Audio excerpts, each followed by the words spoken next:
continue. Aderech Arevi Beret Asher Yege Adam et Torah Hashem Ekra Bedivra Neviim Aktuvim. Quatrième, Aderech Arevi. Le quatrième moyen qu'on a pour s'éveiller à la Teshuvah, c'est quoi? C'est l'étude de la Torah. Quand tu vas étudier la Torah, les Neviim, les prophètes, les géographes, les Ktuvim, les juges, Michelet, Kohelet, qui sont remplis entièrement de Moussa. C'est-à-dire Michelet rempli de Moussa. C'est les proverbes, je crois, en français. Kohelet. Quand est-ce que Shlomo Melech il a écrit le Sefer Kohelet? Il l'a écrit quand il a été rejeté du trône par le roi des Shedim, le roi des démons. Et il l'a repoussé à des kilomètres de son palais. Il est tombé dans un chouk. C'est là-bas qu'il a construit son deuxième trône, qu'il ne pouvait pas bouger. Après, ouais. Mais là, il a été jeté au milieu du chouk. Il était en habit de... Et il disait aux gens, Ani Shlomo ben David, Melech Israël. Et les gens ils rigolaient sur lui. Il dit, mais t'es un vagabond, qu'est-ce que tu fais? Et la Gemara dans Masat Sanhedrin, il y a une marloquette de savoir est-ce que Shlomo Melech est redevenu roi ou pas. Et il y en a qui pensent qu'il est mort comme ça, c'est mort idiote, ça veut dire pas idiot, idiote, ça veut dire simple. Il a perdu son trône, et il y en a qui pensent que non, il est revenu, il a récupéré son trône.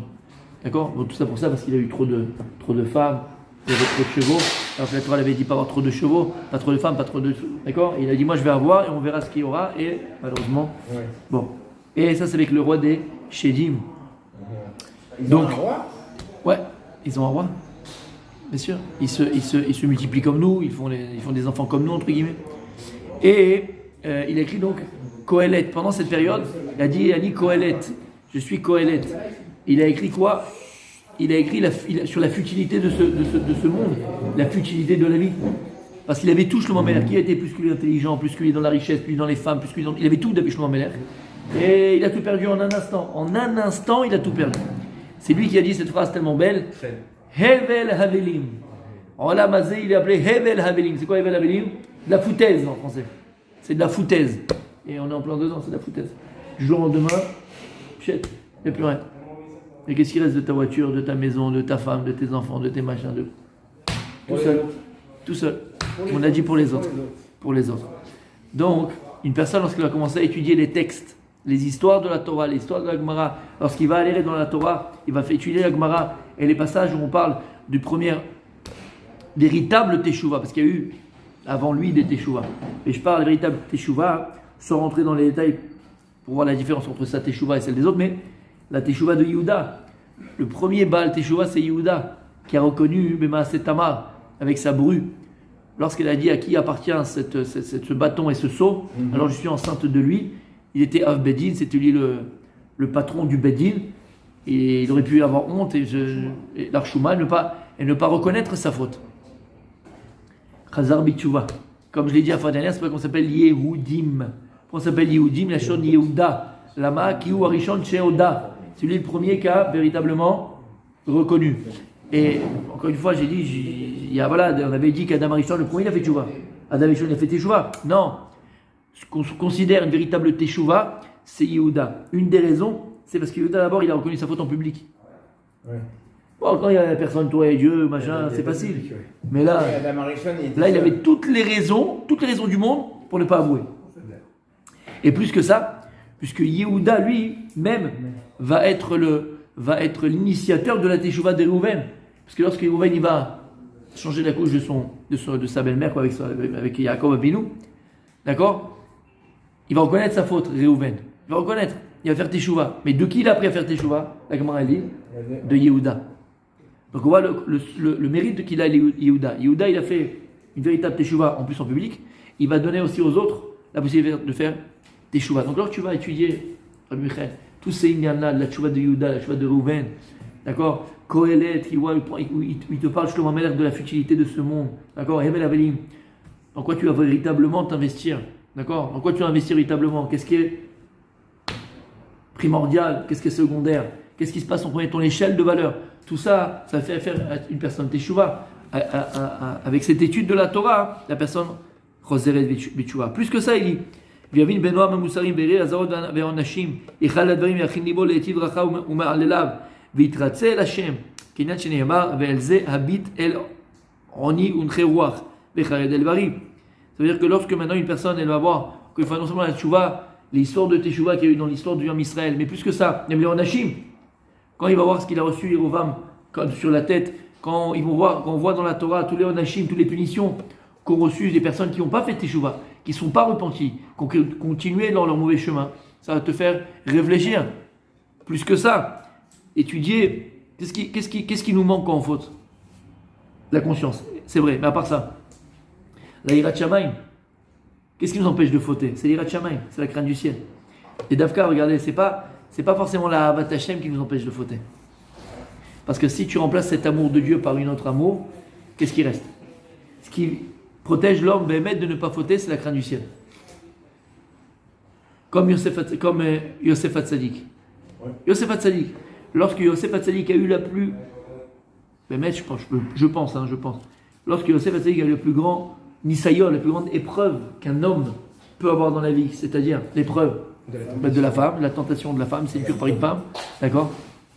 Et savoir que Yosef Hatzadik, il était la fleur de son âge, 30 ans, beau gosse, 32 ans, beau gosse, beau.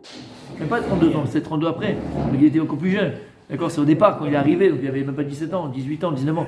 Bref, beau, d'accord, Adkedekar qu'on dit que les Égyptiennes, lorsqu'ils passaient dans la rue avec le char, ils se coupaient les doigts parce que quand ils faisaient la cuisine, tellement qu'il était beau, ils étaient en transe, ils rentraient dans une transe. Et Yosef Hatzadik, lorsque la femme de Potiphar va essayer de le faire tomber, il est mamache sur le divan, entre guillemets, avec elle, et là, elle l'attrape pour faire la Avera. D'accord? Qu'est-ce qu'il répond, Yosef Hatzadik? Qu'est-ce qu'il lui répond? Écoute, ça se fait pas. T'es marié. Je me suis pas préparé. T'es marié. Avec mon maître. Qu'est-ce qu'il a dit? Moi, je pourrais fauter pour moi. Comment tu veux que je faute envers mon Dieu? À qui tu parles? Tu parles à elle qui veut s'amuser. Là maintenant, tu parles d'Hachem et de machin, de Traluid. De là, après, on dit Moussar Askel. C'est que lorsque maintenant, on te propose la Avera, n'essaye même pas de flirter avec les Yetzirah, c'est-à-dire de rentrer dans son jeu et de lui expliquer au niveau de la morale, ça se fait pas, je suis passé devant le maire, j'ai juré pour le meilleur et pour le pire. Habibi, oublie tout ça. Béchat, Tanisayon, Zélo Ahmed. Qu'est-ce qu'il a sorti? Je peux pas, Hirat Hashem, je vais pas fauter envers Dieu. Mais elle comprend Dieu ou pas Dieu, elle. Il n'est pas rentré à parler sa langue à elle, il a parlé sa langue à lui. C'est quoi? Hirat Shamayim. Et si une personne elle est Hirat Shamayim dans tout ce qu'elle entreprend, soit même des fois le type il peut être tenté à voler dans la caisse, l'autre il peut être tenté à nilod, à chaque chose, d'accord, qu'il peut. Qu'est-ce qui te sauve? C'est la Hirat Shamayim, c'est la crainte du ciel. Pourquoi? Parce qu'on a dit plus d'une fois, si tu bases ta Avodat Hashem, et je parle de quelle Avodat Hashem? Avodat Hashem devant un Nissan, devant une épreuve, devant une séduction du Satan, du Yetzirah, par rapport à ta morale, on a dit plus d'une fois, la morale de l'homme s'arrête là où ses pulsions commencent. C'est beau, la morale, tout ce que tu veux, mais dès que la pulsion prend le devant, il n'y a plus rien. Le dessus, il n'y a plus rien. Il y a une chose qui peut t'arrêter. Hirat Hashem. Mais pourquoi tu ne fais pas? Pourquoi tu ne vas pas? Va kiffer, va truquer. Dieu ne veut pas. Dieu ne veut pas. Et il me regarde. Et il me regarde. Donc Dieu ne veut pas. C'est ce qu'il dit. Comment tu vas te remplir de Hirat Shamayim? Comment tu vas te remplir de crainte du ciel? En étudiant la Torah. Parce que lorsque tu vas étudier la Torah Béhémet, sincèrement, véritablement, d'accord, et pas simplement, il a fait, comblé, mais pas que, c'est qu'aussi on comblé, mais surtout, on voit la grandeur de Dieu, on voit la splendeur de Dieu. Et donc on le craint, pas parce qu'on craint la punition simplement, parce qu'on le craint pour ce qu'il est. Ah oui. Pour ce qu'il est. Et il dit comme ça,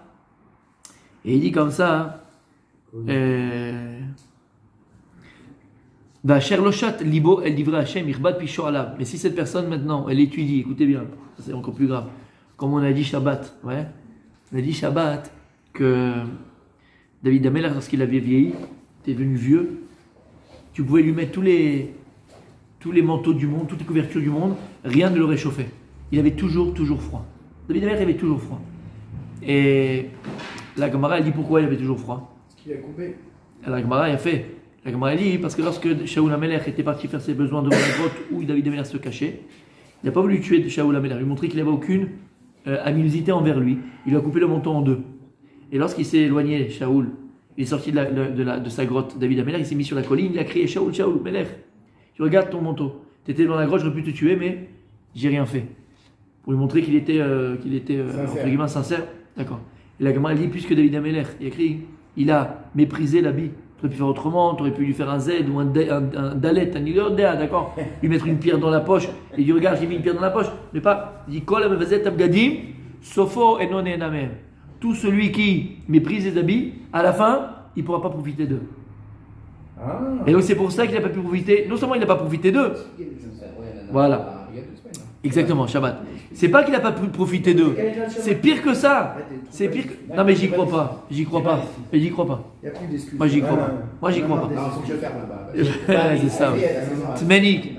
Et il a dit, David, et l'Agmar a dit, pas seulement maintenant les habits que tu vas avoir, ils vont te réchauffer, mais plus que ça va se retourner contre toi. De là, on apprend un klal pour la vie, on avait dit. À part tout ce que Dieu il te donne, soit les habits, que soit ta femme, soit les enfants, que soit ta maison, que soit ta voiture, que ce soit un stylo, tout ce que Dieu il te donne, c'est pour ton bénéfice à toi, pour que tu en tires un bénéfice. Ton stylo que tu as, tout ce que Dieu te donne dans ta vie, c'est pour que tu en tires un bénéfice. Attention, Habibi, Akadosh Baruch te dit attention mon fils, ne méprise pas ce que je te donne. Parce que si tu méprises ce que je te donne, non seulement tu ne pourras plus t'en servir, mais en plus, la chose pourra se retourner contre toi. Comme les habits. Pas seulement il ne réchauffait pas, mais en plus, il avait encore plus froid qu'on lui mettait dessus. Donc fais attention. C'est ce qu'on dit, Aezer Kenegdo.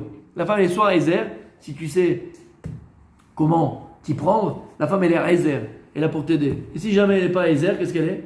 Elle est l'inverse complète. Mais comment c'est possible? Méprise pas ce que lui te donne. Ne méprise pas ce que lui te donne. Et je dis très souvent, tu rentres dans une voiture, c'est le balagan. Si tu as une voiture propre, alors des fois ça arrive qu'il y a des petits trucs qui traînent, mais une voiture, il faut qu'elle soit propre. Une maison que Dieu te donne, il faut qu'elle soit propre. Les habits, quand tu te changes, tu mets ton pyjama, il ne faut pas jeter les habits par terre. C'est très grave de jeter les habits par terre. Moi je fais la guerre à la maison. Et tu répètes 200 millions de fois. Faut pas. Oh, chaussettes, encore une c'est pas écrit un habit, c'est juste pour. Mais les habits, un tricot, un caleçon, une chemise, un t-shirt, un pantalon, un dis-le, c'est pas bien. Comment? Je au foot avec.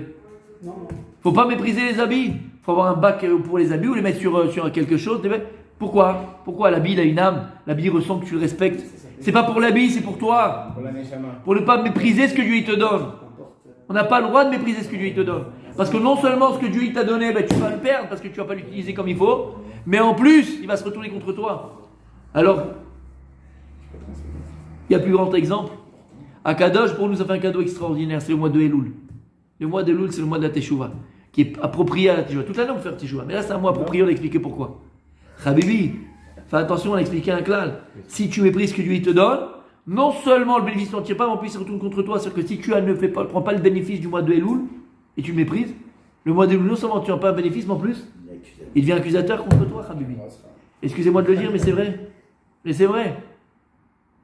Et c'est vrai pour tout dans la vie. Et en vérité, tu sais, ce qu'on est en train de dire là, c'est quelque chose de tellement naturel, d'accord?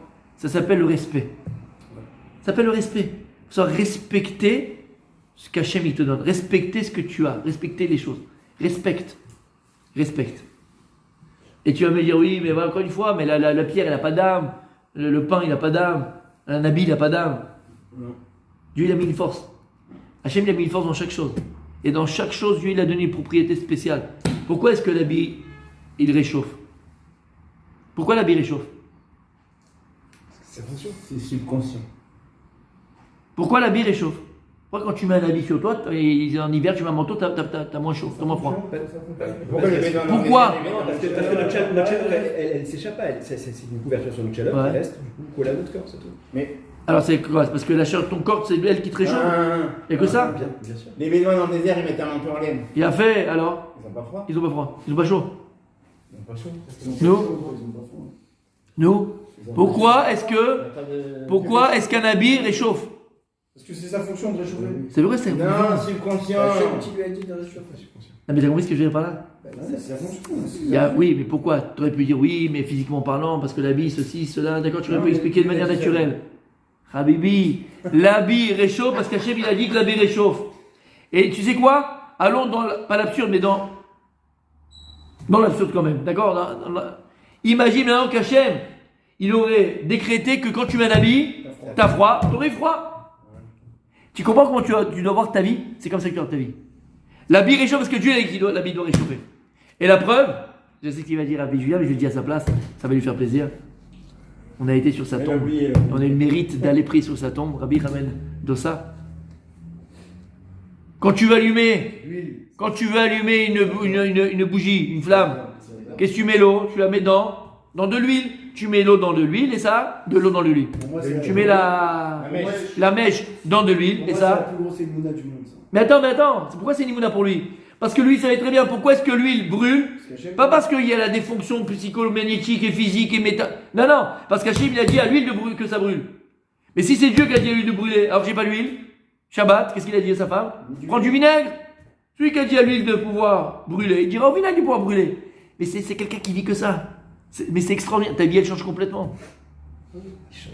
Ta vie elle change complètement. T'as d'autres critères. Exactement. Mais c'est tellement émettre. C'est tellement émettre, c'est tellement vrai. Dieu c'était là. Et tout ça, il dit le Rav, une personne donc qui va étudier et que l'étude qu'il a ne le réveille pas à la teshuva. Quoi? Je sais pas ce qu'il fait là. D'accord? Et qu'il se réveille pas. Je me dis que la propriété de la mouria, elle peut être changée. Ah ouais, tu peux faire des miracles avec la mouria. Faire des miracles. D'accord? Alors il dit Radé Shalom, l'étude que tu as, et là c'est important d'écouter ce qu'on dit, même avant c'était important, mais écoute bien, non mais maître, c'est que si tu étudies mon gars, et que ton étude ne t'amène pas d'Agat Shamaim, que ton étude n'amène pas à faire tes chouvas, que ton étude ne t'amène pas à devenir quelqu'un de meilleur, cette étude-là, il se retourne contre toi. C'est pour ça qu'il y a une notion dans la Torah qui s'appelle Naval Birshut Torah. C'est quoi Naval? Naval Birshut Torah, c'est que tu peux avoir quelqu'un qui a une grande barbe, des grands chapeaux, ce que tu veux, qui étudie toute la journée, qui est machin et tout ça. Naval, il connaît toute la Torah. Hein. Il te fait en long, en large, il te casse la tête, un monstre. Avant, il l'appelait Naval Birshut Torah. C'est quoi Naval? Pourri. En hébreu, en français, c'est pourri. Naval, c'est un pourri, c'est une pourriture. Naval Birshut Torah, une pourriture, permission de la Torah. Et ce gars-là, il va être capable de faire plein de magouilles, mais comment? Alpi Torah. Il va jamais se faire attraper. Tellement qu'il connaît la Torah. Naval Birshut Torah. Et cette Torah, elle se retourne contre toi, Habibi. T'es pas capable de faire tes chouvas, t'es pas capable de réparer, t'es pas capable de t'améliorer à travers ton étude. À quoi elle est comparée la Torah? À quoi elle est comparée la Torah? Sama des Chaye, Sama des Mota, exactement. La Torah, elle est soit une jouvence, on dit? Sam Chaim, potion de vie, soit un poison. Et dit le Gaon, comment c'est possible? La même chose. Si je te donne un verre d'eau, je te dis, bon, regarde, ce verre d'eau, soit tu vis à l'éternité, soit tu meurs. Ben, c'est pas possible. La même chose peut pas avoir deux propriétés différentes. Ben oui. Parce que la Torah est comparée à l'eau. Et l'eau, c'est quoi? Ce que tu as planté sur la terre, l'eau, elle fait pousser. Donc si toi, tu es un pourri dans la Torah, elle fera pousser le pourri qu'en toi. Si toi, tu vas travailler tes midotes, alors la Torah, elle fera grandir en toi les belles midotes que tu as. Donc, faire attention à cela. Donc la quatrième façon de s'éveiller à la Torah, à la Teshuvah, c'est à travers le limoud. Il faut faire quelque chose de notre étude. Pas que ce soit une étude qui soit vaine. Et comme j'ai dit très souvent, je le répète, ça fait 20 ans que tu étudies, 25 ans que tu es là, et tu n'as pas bougé, tu n'as pas avancé, tu n'as pas évolué. Chaval, c'est dommage. Parce que cette étude après 120 ans, et cette Torah après 120 ans, là, elle se retournera contre toi. Tiens, Kadosh Baruch Hu, regarde, celui-là, il est venu pour me faire la cour tous les matins. Il me draguait, il me faisait la cour, il était là. Et j'attendais qu'il vienne pour m'épouser, elle dit la Torah. Pour faire ardout, relation intime avec la Torah. Il n'est jamais venu. C'est qu'un allumeur. À demain.